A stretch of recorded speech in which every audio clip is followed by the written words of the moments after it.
আমি যদি জাইমা রহমান যদি সেফ না থাকে তাহলে আমরা যে সাধারণ নাগরিক তারা কিভাবে সেফ হয়? আপনি দেখেন প্লিজ যে কারিনা কাইসার, আমি জানি না এই কারিনা কাইসারের যে ঘটনা দেখেন, সে মারা গেছে, কিংবা লক্ষ লক্ষ বট আইডি তৈরি হচ্ছে, যেটিকে আমরা বট আইডি বলছি।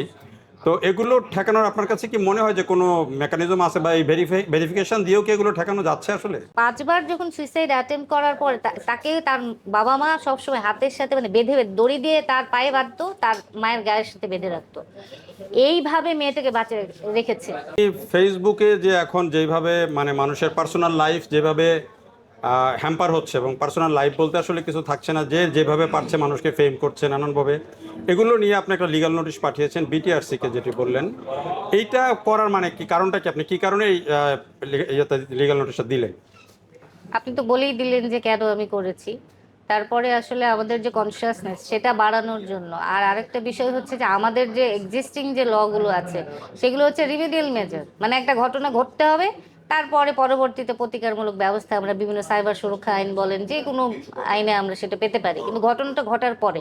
কিন্তু আমি যেটা বলছি যে ঘটনাটা ঘটায় কারা, আমি তাদেরকে আইডেন্টিফাই করতে চাচ্ছি, এবং সেই জায়গাতে আমরা যদি ফিল্টারিং করে সেই রাস্তাটাই বন্ধ করে দিই যে ফেসবুকে এগুলো কারা করাচ্ছে, এই মানে অ্যানোনিমাস অ্যাকাউন্ট, অজ্ঞাত, ডিসগাইজড, তারা ছদ্মবেশী অ্যাকাউন্ট, মনে করেন যে বিভিন্ন নাম, যে এই মেঘে ঢাকা তারা, হ্যাঁ ওই আকাশের চাঁদ, বহুত কিছু এই ধরনের বিভিন্ন নাম, কিন্তু সেখানে তাদের কিন্তু নিজের নাম বা আইডেন্টিটি ওই ফেসবুক অ্যাকাউন্টগুলোতে আপনি পাবেন না। যখন আপনি ডিসগাইজ থাকছেন তখন কিন্তু আপনি যা খুশি একটা মানুষকে বলতে পারছেন, আপনি জানেনও না যে কার সম্পর্কে কি কথা বলা যেতে পারে, এবং আপনার ওই একটা সিঙ্গেল পোস্ট কিংবা একটা শেয়ার যে একটা মানুষের লাইফ নিয়ে নিতে পারে, এবং মানে অসংখ্য এই ঘটনাগুলো ঘটছে। আপনি রিসেন্টলি ঘটনা দেখেন, আপনি ইভেন দো যে বর্তমান যে মাননীয় প্রধানমন্ত্রী তার মেয়ে জাইমা রহমান, তাকে নিয়ে কি পরিমাণ ট্রোল হয়েছে। আপনি যদি জাইমা রহমান যদি সেফ না থাকে তাহলে আমরা যে সাধারণ নাগরিক তারা কিভাবে সেফ হয়? আপনি দেখেন যে সুইসাইডাল অ্যাটেম্পটগুলো হয়, এই যে ফেসবুকের এই এই সমস্ত এই ক্রাইমগুলো, আমি বলতে চাচ্ছি যে ফেসবুকের ওই সমস্ত অ্যাকাউন্ট যেটাকে আমরা বট অ্যাকাউন্ট নামে চিনি অনেকগুলো, যেমন এটাকে আমি বলছি অজ্ঞাতনামা অ্যাকাউন্ট, ছদ্মবেশী, এই ছদ্মবেশে কারা থাকে সেই অ্যাকাউন্টগুলো যাতে করে আমাদের বাংলাদেশে অপারেট করতে পারবে না সেই ব্যাপারে বিটিআরসিকে ব্যবস্থা নিতে হবে। যদি আপনি যদি প্রথমেই ফিল্টারিং করেন, যখন প্রপার আইডেন্টিটি নিয়ে যখন আপনি থাকবেন, আপনার নাম আছে, ছবি আছে, আপনার সব ঠিক আছে, প্রোফাইল, আপনি যখন একজন কাউকে কটূক্তি করবেন বা যে কোনো একটা কমেন্ট করবেন তখন কিন্তু 100 বার ভাববেন যে তারা বুঝতেছে যে আমি এই অ্যাকাউন্টে মানে আমি এই অ্যাকাউন্ট থেকে এই কমেন্টটা করছি, দেন আপনি কিন্তু ওখান থেকে বিরত থাকবেন, যে না, আমাকে সতর্ক থাকতে হবে, আমি এই এই ধরনের কমেন্ট করতে পারবো না, সব কথা বলতে পারবো না। ইদার আমরা রিলেট করেছি এখানে, ধরেন আপনার অবশ্যই আপনার যে ফ্রিডম অফ এক্সপ্রেশন আছে, কিন্তু সেটার জন্য আপনি রাইট টু লাইফ যে ফর এভরি সিটিজেন সেটা কাটেল করতে পারেন না। আপনার এক্সপ্রেশনের ফ্রিডম নিতে যে আপনি আরেকজনের লাইফের হার্ম করতে পারেন না, সেটা আমরা রিলেট করেছি, সেই ক্ষমতা আপনাদের নেই জন্যে আমরা বিটিআরসি ইভেন আমরা হোম মিনিস্ট্রিকে দিয়েছি, তারপরে হচ্ছে এই তাদেরকে চিঠি দিয়েছি, যেহেতু আমরা ফেসবুককে কেন সরাসরি দিতে পারিনি, তাদের যে অপারেটিং অফিস আমাদের দেশে এই মুহূর্তে নাই, তাদের যে অফিস সিঙ্গাপুরের অফিস, সেখান থেকে কিন্তু আমাদের দেশেটা অপারেট করা হয়, তো সেই ফেসবুকের এই ব্যবস্থাটাও বিটিআরসি নেবে, এবং বিটিআরসি সেটা তার এই সরকার, মূলত সরকার এই ব্যবস্থাটা নেবে যাতে করে এই যে মানুষের লাইফ, কারণ বর্তমানে আমরা যে ডিজিটাল যুগে বাস করছি, আপনার এটা অস্বীকার করার কোনো অবস্থাই নাই, আপনাকে এই ডিজিটাল সেফটি সিকিউরিটিটা এনশিওর করতে হবে। সেটার জন্যই আমরা এখন লিগ্যাল নোটিশ পাঠিয়েছি, এবং আমরা তাদেরকে 10 ডেজ টাইম দিয়েছি, যদি তারা এর মধ্যে ব্যবস্থা না নেয় তাহলে আমরা হয়তো রিট ফোরামে যাব, আমরা মহামান্য আদালতের কাছে যাব, আমাদের মৌলিক অধিকার লঙ্ঘিত হচ্ছে সেই মর্মে আমরা রিটে যাব। ফেসবুকের তো কিছু অপশন আছে যে ভেরিফাই করতে হবে, ভেরিফাইড করারও অপশন আছে। তারপরেও এই যে লক্ষ লক্ষ বট আইডি তৈরি হচ্ছে, যেটিকে আমরা বট আইডি বলছি, তো এগুলো ঠেকানোর আপনার কাছে কি মনে হয় যে কোনো মেকানিজম আছে, বা এই ভেরিফিকেশন দিয়েও কি এগুলো ঠেকানো যাচ্ছে আসলে?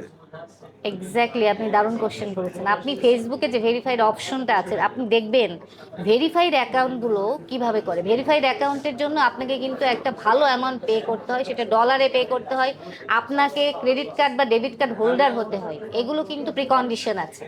এটা কজন এটা কতজন এটা অ্যাফোর্ড করতে পারে, এটা কিন্তু সবাই অ্যাফোর্ড করতে পারে না, এটা কিন্তু এক্সপেন্সিভ, হ্যাঁ, ভেরিফাইড অ্যাকাউন্ট। এবং ভেরিফাইড অ্যাকাউন্ট কিন্তু বট অ্যাকাউন্টটা দেখবেন যে they are not verified at all. এই বট অ্যাকাউন্ট বা এই ধরনের অজ্ঞাতনামা অ্যাকাউন্টগুলো কারা খুলতে পারে, যেটা সস্তা, অনলি একটা ফোন নাম্বার ইউজ করে কিংবা একটা জিমেল আইডি খুলে। একটা মানুষ হাজারটা জিমেল অ্যাকাউন্ট খুলতে পারে। একটা মানুষের যে আবার যে ফোন নাম্বারগুলো ইউজ করে দেখবেন যে সেটা প্রায়ই সময় বন্ধ পাওয়া যায়। জাস্ট ফোন নাম্বার, আপনি জানেন যে কিভাবে এগুলো সিম তারা কালেক্ট করে, তাদের উদ্দেশ্যই থাকে এটা। তো আমরা যেটা বলছি যে এই যখন আপনি প্রপার আইডেন্টিফিকেশনটা ফেসবুকে ইউজ করবেন, তখন কিন্তু আপনি নিজেই আপনি অ্যালার্ট হয়ে যাবেন যে না, আমি যখন আরেকজনকে এক্সপোজ করতে যদি নিজেই এক্সপোজড হয়ে যাই। আপনি পর্দার পেছনে থেকে মন্তব্য করা যতটা সহজ, আপনি সামনে এসে কথা বলা এটা কিন্তু অনেক বেশি কঠিন। ঠিক আছে, সে এর জন্য আমরা বলছি। এবং আপনি যেটা বলছেন যে এই মেকানিজম আছে কিনা, অবশ্যই এর মেকানিজম আছে। অনেকগুলো দেশে দেখেন আপনি ফেসবুক কিন্তু চালাইতে পারে না। এবং রিসেন্টলি বাংলাদেশেও কিন্তু কিছু কিছু বিষয়ে আপনি দেখেছেন যে ফিল্টারিং করে এই নিউজগুলো আসতো। এই অপশনগুলো বাংলাদেশ মানে প্রত্যেকটা দেশে দেওয়া আছে, ফেসবুক যারা ইউজার, হ্যাঁ। এবং এগুলো দেশের সাথে দেশের কিন্তু এরকম চুক্তি আছে। ইভেন তো আপনি ইংল্যান্ডে যান, আপনি চীন দেখেন টোটালি ব্যান করে দিছে কোন কোনগুলা। এবং বিভিন্ন সময় কিন্তু ইউকে, ইউএসএ এরাও কিন্তু এই ধরনের প্রোপাগান্ডা যখন ছড়িয়েছে, ওরা সাধারণত পলিটিক্যাল বা বিভিন্ন কাজ নিয়ে, তখন কিন্তু নির্দিষ্ট এই অপশনগুলো কিন্তু সরকারিভাবে তারা স্টেপ নিয়েছে। সো আমাদের দেশে হচ্ছে সম্ভব, এটা কোনো কঠিন কিছু না। না, আরেকটা বিষয় হচ্ছে যে আমাদের দেশে তো মানে যেই পরিমাণে ইউজার, আমরা ভাষাভাষীর দিক থেকে বাংলাভাষীও যে পরিমাণে ইউজার, সেই ক্ষেত্রে তো মেটার অফিস বাংলাদেশে সরকার চাইলে এটা ইয়ে করতেই পারে। সেটাও যদি হয় তাহলে তো একটা সমাধান আসে যে এখানে মানুষ প্রপার প্লেস পায় যাওয়ার জন্য। দেখেন, আপনি একজন সংবাদকর্মী, আপনি নিজে জানেন, আমি ডেইলি স্টারে এরকম নিউজ দেখেছি। এরকম কিন্তু অনেক বাংলাদেশ থেকে কয়েকবার কিন্তু বলেছে যে কেন বাংলাদেশে ফেসবুকের অফিসটা বাংলাদেশে নেই। এইখানেও তো কোশ্চেন যে বাংলাদেশে কেন ফেসবুকের অফিসটা, মেটার অফিসটা কেন আসছে না। আমরা সিঙ্গাপুরে যে তাদের সাথে যে লিঙ্ক করতেছি, এবং তাদের অ্যাসোসিয়েট কোনো অফিসও কিন্তু বাংলাদেশে একটা করছে না। তো এ ব্যাপারেও সরকার ভূমিকা রাখতে পারে। কারণ দেখেন, আমরা কিন্তু আমাদের দেশে প্রায় 65 মিলিয়ন ইউজার্স আছে। ফেসবুক তো এই ইউজার্সদের দ্বারা ইনকাম করে। তা আমাদের দেশে যখন এত মিলিয়ন পিপুল যখন ইউজার, তখন ফেসবুকের অবশ্যই দরকার আমাদের দেশে একটা অফিস খোলা। ঠিক আছে, কিন্তু সেই ব্যাপারে তো সরকার সেটা ব্যবস্থা নেবে। আমি একজন লেম্যান হিসেবে তো আমাদের বলতে পারি না। আর এইগুলোর জন্যই, এই অ্যাকাউন্টেবিলিটির জায়গাগুলো তৈরি করার জন্যই আমরা নোটিশটা পাঠিয়েছি। আমরা আমাদের সেফটি চাই, আমাদের লাইফের সেফটি চাই, আমাদের পরবর্তী প্রজন্মের লাইফের সিকিউরিটি চাই। তার জন্য এখনই সেই ব্যবস্থা নিতে হবে। একদম রুটটাই আপনাকে ব্যবস্থা নিতে হবে। যদি ওখানে আপনি যদি কন্ট্রোল করতে পারেন, দেখবেন যে অনেকগুলো ক্রাইম যেটা ফেসবুকের মাধ্যমে হয়, আমার বিশ্বাস সেখানে আপনি দেখবেন যে স্ট্যাটিস্টিক্যালি কমে যাবে। এই যে মানুষের পার্সোনাল লাইফে বড় ডিজাস্টার হচ্ছে, আপনার কাছে মানে সুনির্দিষ্ট এরকম কোনো মানে প্যাথেটিক কোনো উদাহরণ আছে যে ফেসবুকের কারণে এই লাইফটা এরকম হয়ে গেল, এরকম ঘটনা আসে আপনাদের কাছে? প্রচুর। এবং আমাদের কাছে এটা আছে যে মানে এটা কি বলবো, ইনসাইড দ্য রুম আমাদের আলোচনা করতে হয়। ইভেন আমার কাছে এক ক্লায়েন্ট আসছিল যে মানে তার বয়স, মেয়েটার বয়স 13 বা 14। সেই মেয়েটা 5 টাইমস সুইসাইড অ্যাটেম্প করেছে। কেন জানেন? তার একটা বয়ফ্রেন্ড ছিল, তার সাথে কিছু ছবি ছিল। তো তাদের কিছু অন্তরঙ্গ ছবি ছিল, সেই ছবিটা তাকে বলা হয়েছে ব্ল্যাকমেল করে সেটা ফেসবুকে ছড়িয়ে দেবে। এবং তার যে বন্ধু বান্ধবগুলো, তার ফ্রেন্ড সার্কেলে তার নামে একটা এমন অবস্থা তৈরি হয়েছে, সেই মেয়েটা আর বাঁচতে চায় না।